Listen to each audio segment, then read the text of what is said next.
I guess it was a set of reasons, but one of the reasons was not a continuation of eating animals.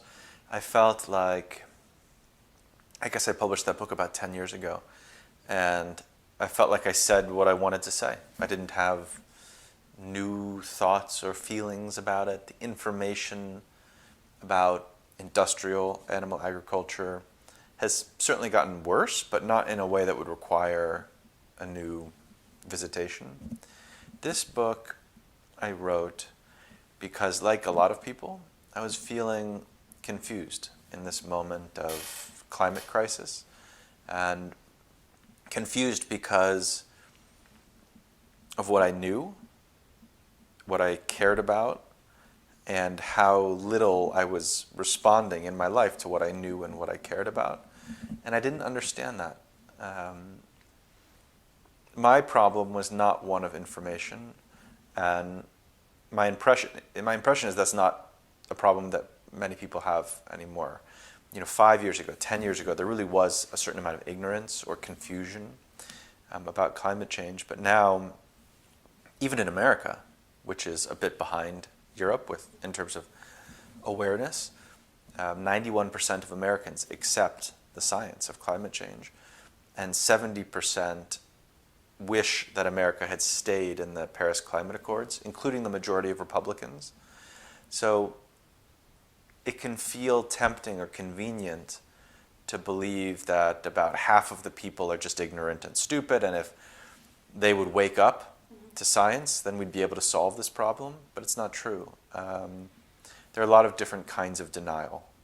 One is denying that the scientists are telling the truth or denying that they're correct. Another kind of denial, which is a far worse problem right now, is people like me who certainly believe the scientists and care about what they're saying, but don't believe them in our hearts. We believe them in our minds, but not in our hearts. And so when I started to write the book, I didn't have some answer that I wanted to share or an argument that I wanted to make. I was experiencing a struggle that I felt sure other people were experiencing and would recognize, and I wanted to share that struggle.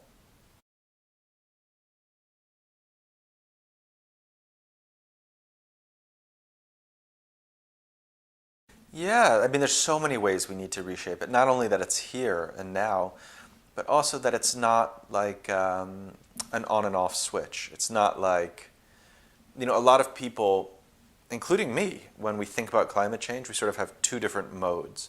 One mode is we're doomed, it's over, doesn't even matter. And the other mode is we're going to be okay. I don't know how, but we're going to be okay. And the truth that scientists tell us is we're not doomed and we're not going to be okay. Like, it's going to be something in the middle, and we're at the beginning of this process of extreme loss. We're going to lose some cities, because of flooding, sea rise. We're going to lose some amount of the Amazon. We're going to lose some number of people to climate droughts and climate-related diseases. We're going to lose some number of years of life expectancy, and on and on and on. But we don't know how much. The amount of loss that we will experience will be determined by what we do. So if we could think about climate change as something that's not far away, halfway around the world or in the future, but something that's with us now, and that isn't a binary, but instead a process. And we could say, okay, if I do less of this, if we do less of this, then we'll have less of that. And we don't have to all become vegans. We don't have to all stop flying. We don't have to all stop driving. But we all have to do less of those things. In my experience, when the story is told in that way, it doesn't matter who you're telling it to. It could be a child. It could be an adult. It could be somebody who's religious or secular or rich or poor or liberal or conservative. I have yet to meet the person who doesn't say, okay, I could do less. I could do less of those things. That sounds okay. Some people can. We don't all respond in the same way. Some people say, oh, you tell me this, I will become a vegetarian tomorrow. Some people say, I can do a little tiny bit. But people want to act. They really do. And we've been talking about climate change in a way that it makes it seem politicized more than it is. And it makes it seem either scarier than it is or not as scary as it is. So I think if we could get the conversation right, which is really hard to do because it's confusing and because it makes us very vulnerable, but if we could get it right, I think we could change very quickly. I think, only in the last 30 years, 40 years, it's a new thing. We've come to believe that we are entitled, to whatever we want, whenever we want it. And there's a problem if we don't have what we want when we want it. The things that we have to do less of, like flying and driving and eating meat, we do so much more of than our parents or grandparents did. If I were to if I could talk to my grandparents and say, gosh, I'm only going to be able to fly 2 or 3 times a year, 2 times a year. I'm only going to be able to eat meat once a week. They would say, sounds great, lucky you. We have a problem of perspective. I have a friend who was with his mother when she got a cancer diagnosis. He was in the room with her, and the doctor came in and said, I have some very, very bad news. You have a month to live, something like that. And she said, why me? Why me? And then she said, why have I been so lucky? Why have I had such a good life? Why have so many good things happened to me? And it's the opposite of what you would expect. You would expect her to say, why me? Why do I have cancer? And I always think about that story. With the climate, it's very easy to focus on the things that we have to change. Like, oh, God, we have to eat differently. We have to recycle. We have to think about clothing and where clothing comes from. We have to think about transportation. Instead of saying, wow, look at what we get, in exchange. Like, we live longer than human beings have ever lived. We have more than human beings have ever had. This beautiful planet, the ability to enjoy it, biodiversity, coastal cities. If somebody were to present us, if an alien came down and said, okay, here's the deal. You can have all of this, and they explained everything that we get in our natural world, but you're going to have to eat less meat and fly less and drive less. We would say that's the greatest deal that's ever been proposed. But it's very hard to think about it like that because we're used to what we're used to. That's human nature. So I think on the one hand, we can't deny human nature. We shouldn't say, come on, don't be ridiculous, just change, because it's not that easy. On the other hand, it's important to keep reorienting ourselves and refocusing ourselves toward what we have and what's necessary and what we can do.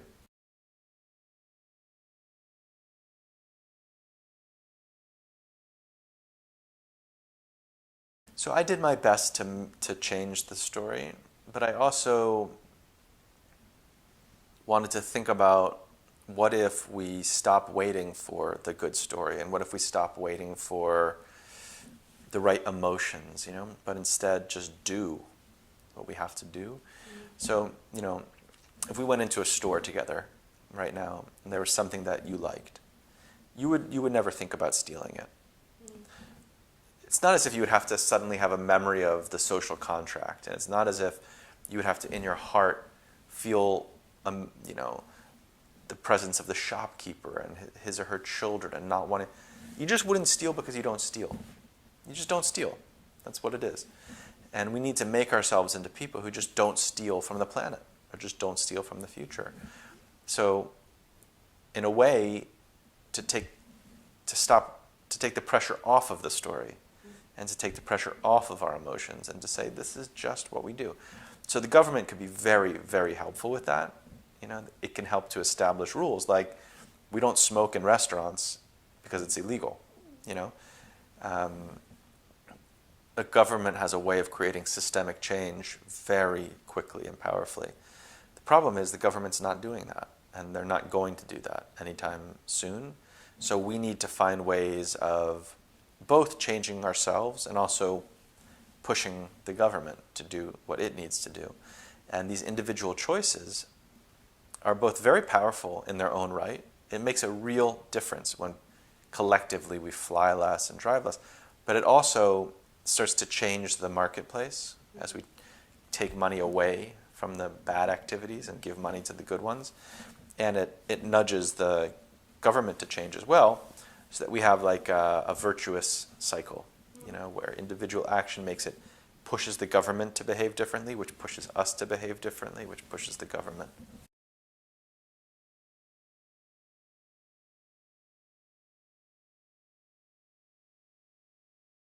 I do, but I don't know if I feel it as an author. No. And I don't know what other authors should be. There's so many different kinds of authors, and not all authors have the choice of what they want to write. So for example, if you had said to me, you should write a novel about climate change, I would say, I can't. Like, maybe that's a great idea. I wish other people would do it, but it's not what I can do.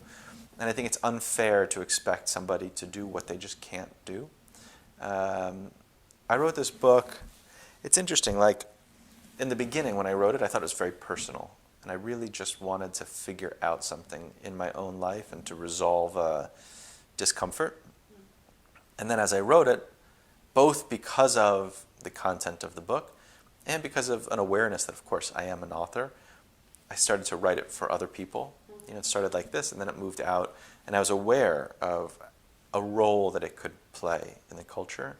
And then as I got to the end, it started to go back very personal and small again, but having to do more with my kids and with my grandmother than with me.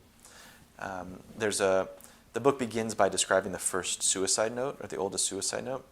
And in that note, the author uses this refrain, to whom am I speaking today? And he says it over and over, to whom am I speaking today? And I end the book asking that question again, and my answer at the end of the book was my kids. So all of which is to say, the book has many different styles and voices and perspectives, ways of engaging with the subject. And similarly, I felt a number of different identities as I wrote it. Sometimes I felt like an author, and sometimes I didn't. Sometimes I felt like an American.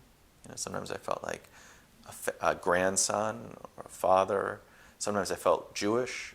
It was different as I moved through the book, which to me is a good approach, because that's how we face climate change. We don't face climate change as recipients of science. We face it as this messy combination of identities that we have, which is why sometimes it can be very easy to remember and engage with, and sometimes it can be very, very easy to forget and disengage from.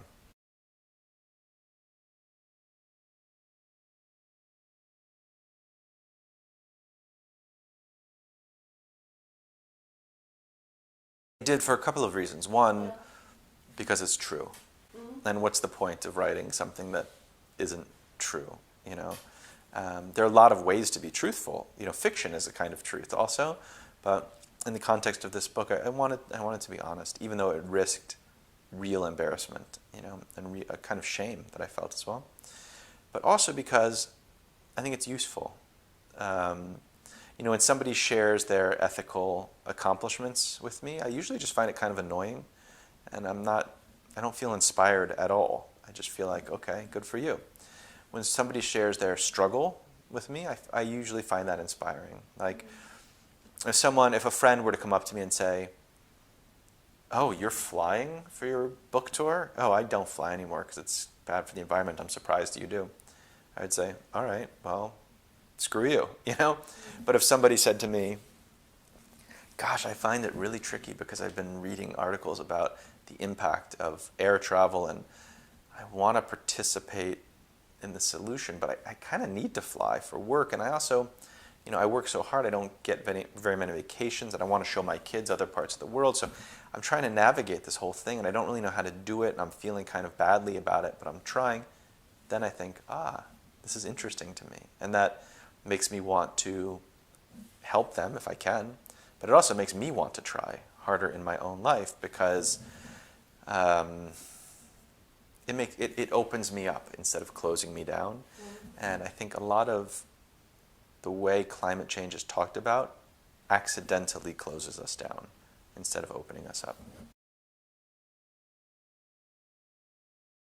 Because, I was telling other people what to do, and it's very hypocritical to say, I wrote a book about, don't do this. I wrote a book saying it's destructive and it's cruel and it's violent, and then I did it. And it's not, obviously I was okay with telling it. I chose to. Nobody forced me to. But it felt unfortunate, but, that's who we are. There's so many ways to be dishonest as well. Like, one can be dishonest by saying, excuse me, I didn't mean dishonest, I meant embarrassed. Like, it's embarrassing to say, I was imperfect this time. We put all the emphasis on that measurement. Nobody's ever embarrassed about saying, I didn't do anything at all. We're so used to measuring the distance from perfection. Like, but it happens to me all the time. People will point out a little, but you flew here on your book tour, but you took a car here. I saw you do that. Or you have a leather belt, Okay, it's all true, instead of measuring the things that we're accomplishing. And it's such a shame, because we become so afraid of this distance that we would rather just not try at all, which is its own kind of dishonesty. The dishonesty of, I can't do anything.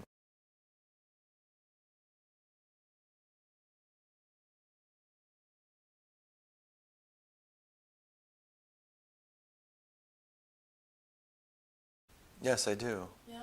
Otherwise, it's empty writing. Yeah. It would be a lie. I think that writing is more important than how I live, because the power of influence, like whether I eat a hamburger or not, it doesn't really matter. But that's actually what's important about our eating choices, is that they're really not made as individuals. If you make a choice, people around you notice. They really do. Your friends notice. Maybe if you have a partner, the partner notices. Parents, children notice. The waiter notices. The person who buys the food for the restaurant notices. The supermarket notices. Especially in this world that we live in now, where all of our information is tracked. All of our preferences are tracked. Amazon knows what you bought at the grocery store. The grocery store knows what you bought at the restaurant.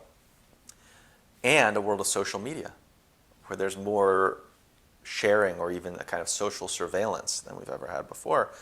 It puts an emphasis on individual choice, and it makes individual choice more likely to become contagious, like a social contagion. Individuals on their own can't change the planet, but the planet is made up of individuals, and our individual choices, or what seem like our individual choices, can quickly become collective, which really do have a power. So writing a book has a collective power, an influence that's greater than just eating. But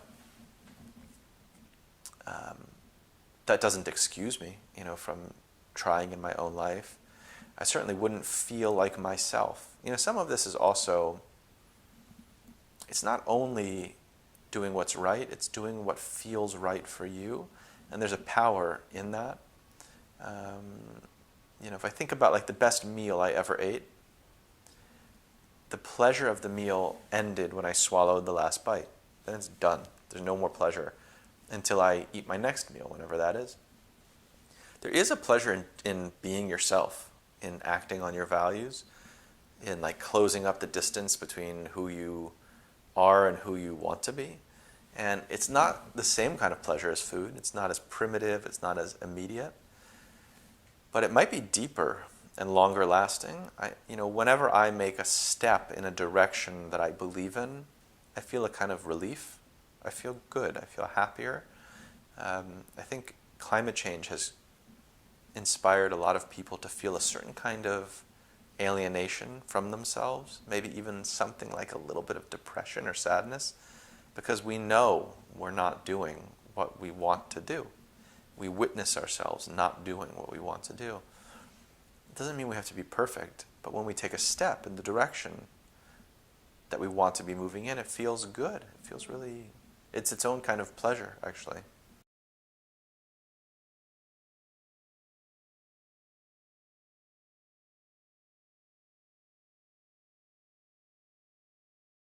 It does, not because I think I'm right and he's wrong.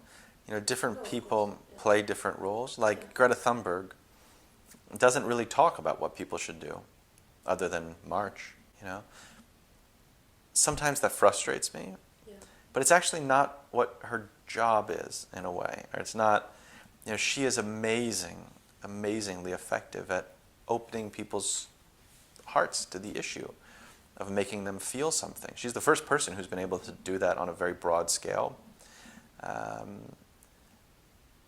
So, you know, perhaps it's not her role to be more specific than that. It's interesting that, you know, both Greta Thunberg and Al Gore are vegans for the environment. When I was in America, I would do, for my book, I would do events every night, and I would very often be in conversation with a climate scientist. Every climate scientist I was on stage with was a vegetarian. I had no idea at all. I was so surprised. And I would say, wait, you don't eat meat? Like, and they say, yeah, of course. Like, I don't fly on a private plane. I don't drive an SUV. I don't eat meat. It just goes without saying. I had no idea. So I think there's a balancing act. It would be great if it were talked about more, not like you have to stop eating meat, but here's my example. Like, I'm somebody who cares about it, and here's what I do. If I saw lots of people I respect saying that, it would have a real influence on me. On the other hand, we can't put, as I said, different people have different jobs, you know? Al Gore's job was to introduce the subject to the popular culture, and he really couldn't have done it better. I mean, he deserved his Nobel Prize. Greta Thunberg has a job that is not intellectual awareness, but a kind of emotional awareness. And it's hard to imagine how she could do that better. She's done an amazing job of that.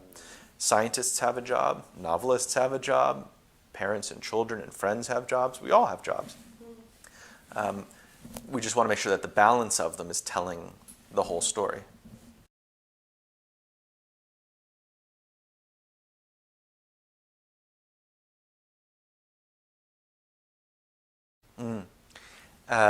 So I should say, first of all, the title in French was my original title. Oh, okay. Yeah, and then just at the last minute, I decided to change it. And Olivier, my publisher, said, "Oh, I kind of like in French. It works well, and I don't know if weather would work so well in French, so let's keep it." I said, "Sure, it's no problem." I wasn't thinking about the Constitution actually, although it's interesting. I just hadn't thought about it before. Yeah. I was thinking about the first thing, you know, that we sometimes make the mistake of thinking about climate change as something that's distant. Like, other people are making it happen, other people can fix it, and other people will experience it. But it's really us now and we together, you know, the collective. That's what I was thinking about.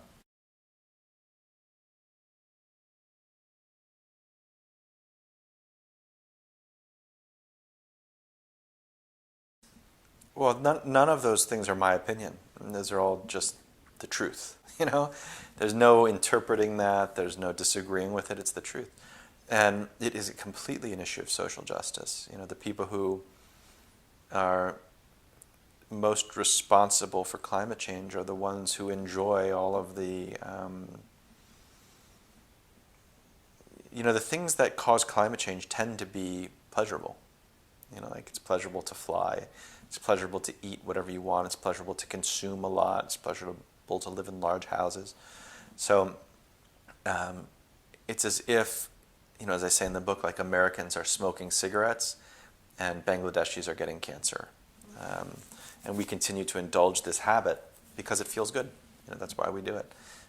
And because we're not the ones who are suffering it. So it's true not only globally, but even within countries. Poorer communities are the ones that suffer or will suffer more than affluent communities.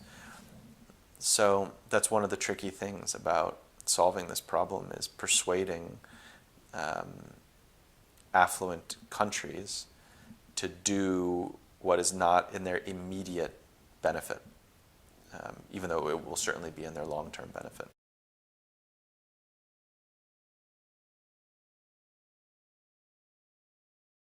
I was trying, but I was also, I also do wonder if we will never see, if we'll never be aware, and we just have to do the right thing, even if we don't see, even if we're not aware. I was in Paris this summer when it was the hottest temperature that's ever been recorded in Paris. Nobody saw, nobody cared. You just said it was hot. It was literally the hottest temperature in history. What more do you do than that? You can't get hotter than the hottest. We have, 1,000-year floods like every year in America, 1,000-year storms every year. We're not going to get any more proof. What would it even look like? This is it. And apparently we don't know how to respond to it emotionally or intellectually. So we have to respond to it with our habits. And as I said, it would be wonderful if the government would force different habits on us. And I suspect it will at some point. But in the meantime, we have to do what we can to change our habits and to force the government to change our habits. I think it's just true. I had a really interesting conversation with a woman named Christiana Figueres about a week or two ago. She was the former climate chief for the UN. And what she said was, we always overestimate what we can do in 1 year, and we always underestimate what we can do in 10 years. In 10 years, we need to reduce carbon emissions by 60%. That sounds like a lot. It doesn't sound crazy or science fictional, but it sounds like a lot. So let's, if we do it a year at a time, we have to reduce about 6% a year. If we were to go out on the street today in Paris and say, hey, can you become a vegetarian? No, almost nobody would say yes. If we were to say, hey, could you stop flying or driving? Almost nobody would say yes.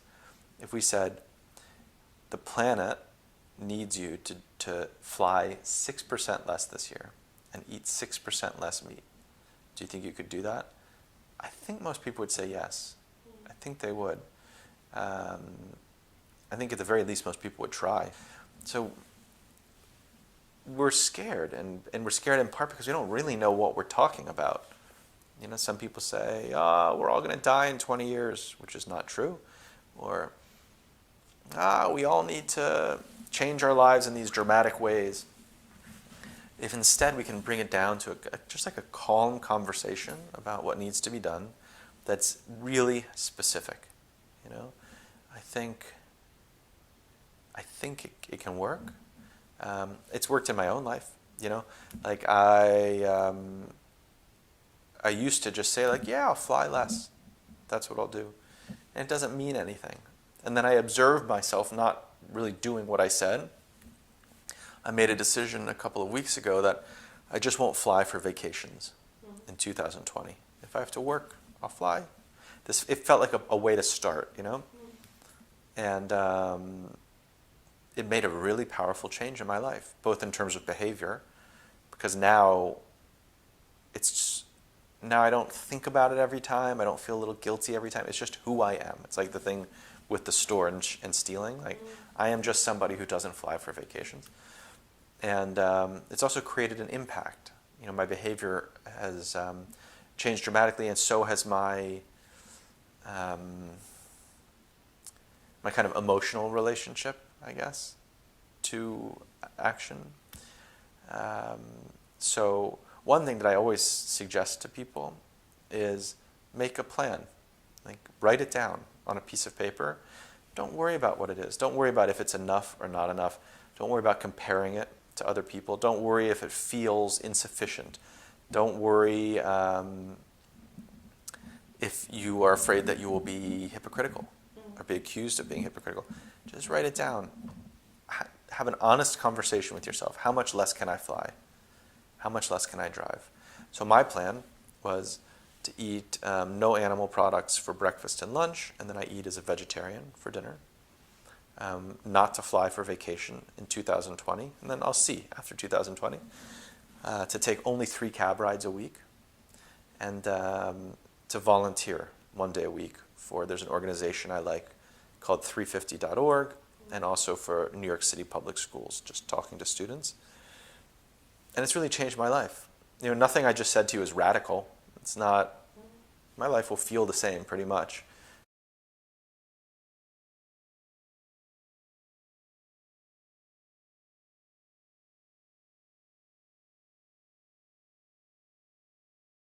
Yeah, and the form that I found was not because I intended it.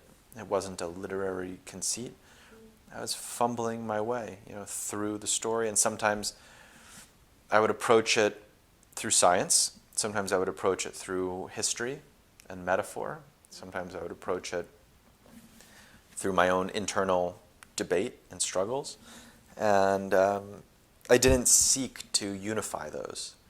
I wanted to share the very different sort of modes of engagement that I have. Because that, to me, is what it feels like to be a person in this moment of climate crisis. My goal was not to write a clean or neat book, but an honest book about being a person in this moment.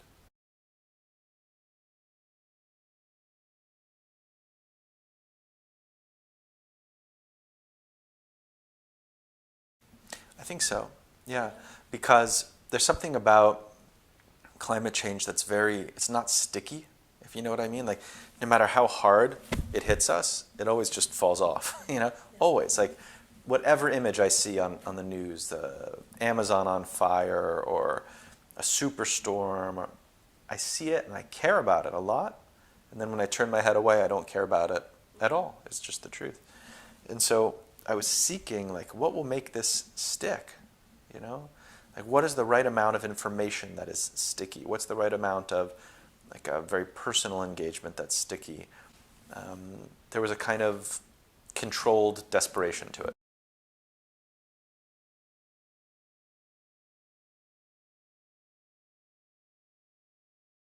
I wasn't trying to reach more readers. No?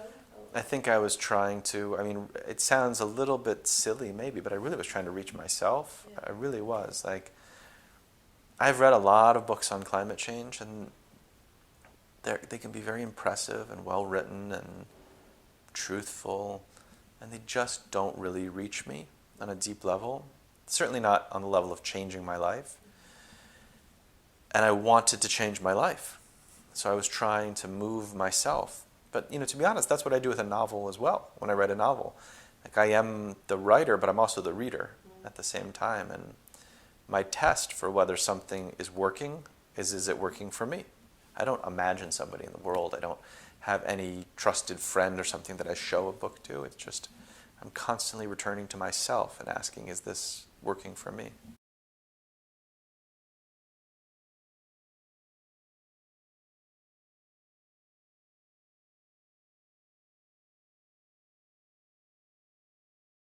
It's as you were reading it, I thought, oh, that sounds a little bit like my book.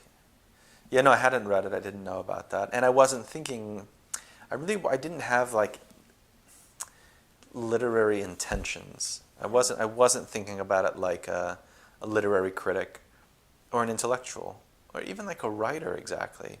It was very personal. Some of it was simply a record of my own thinking. Some of it was an effort to make myself care. But at no point was I trying to, be clever or trying to write something that would appear a certain way.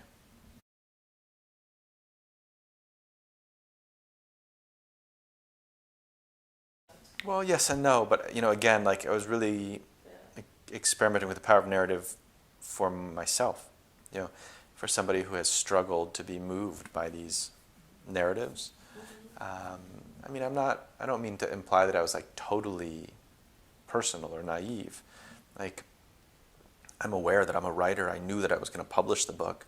And so somewhere in my mind, I had to be thinking about a larger world than just my living room. But I don't know, I find when I write, I'm pretty good at ignoring that. And instead, writing not to elicit an effect in an imagined reader, but to either express something that's important and truthful to me or to elicit a reaction from myself.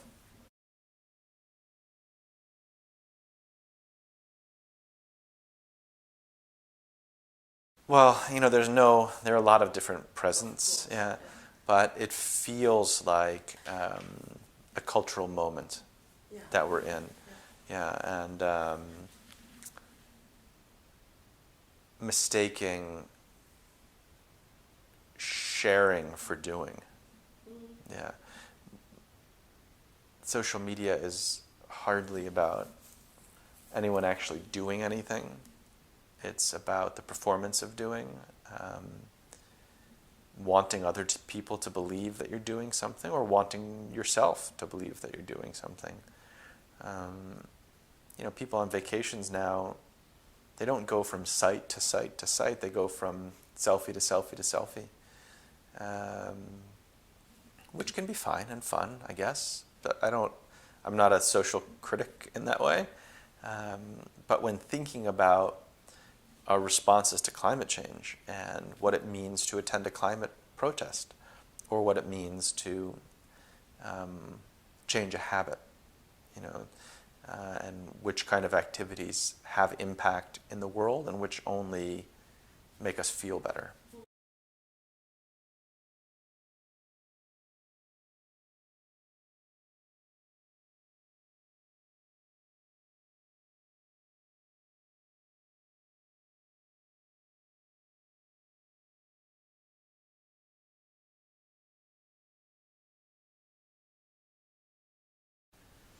I think that a picture is just a kind of story, It's a visual story instead of a verbal story. And it's something I thought about a lot when I wrote Eating Animals, actually, because images inside of farms are really more powerful than any words could ever be. But they also scare people away. They close people down as much as they open people up. And so, as I said, with climate change, our problem now is figuring out ways to open people up.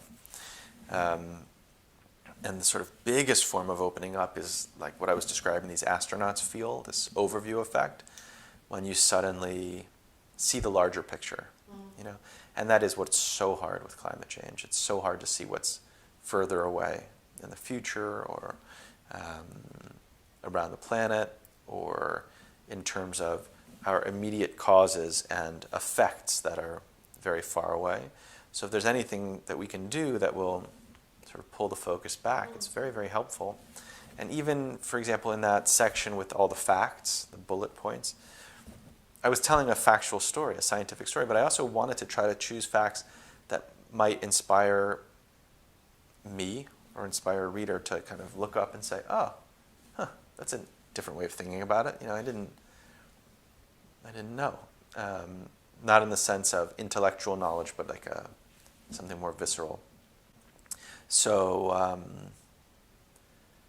it's not, I think the use of images in the book, and there are quite a few of them, have to do with a different way of exploring storytelling.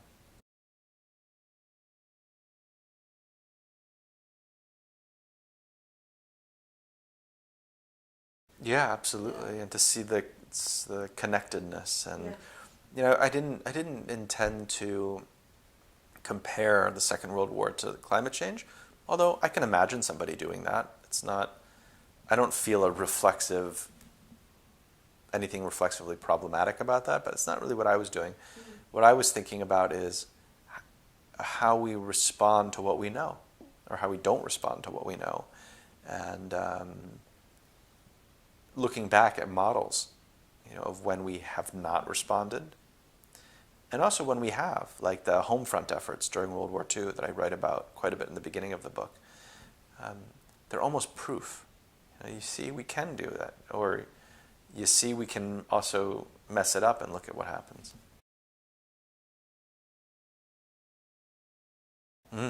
Yeah, no, that's exactly right. Yeah.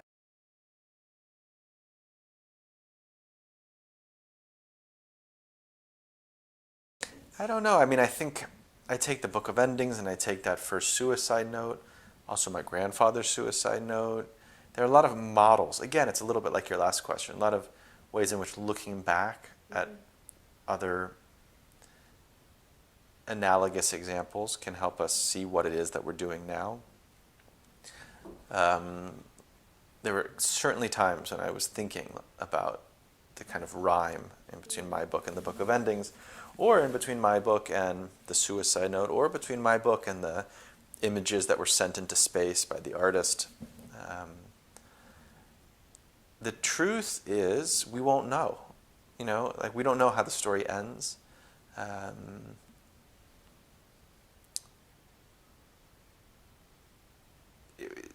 Just as we didn't know if the author of that oldest suicide note even committed suicide. We don't know. All we have is the record. This will be different because we will either do what needs to be done or not do what needs to be done. But I feel that, my book is a contribution to a larger note that's being written. It's like another strand or another voice in a kind of chorus. I say at the end of the book how we all need to write this thing together, each of us individually and collectively, and this was my contribution to a larger collective note whose ending, it's a story that hasn't been finished.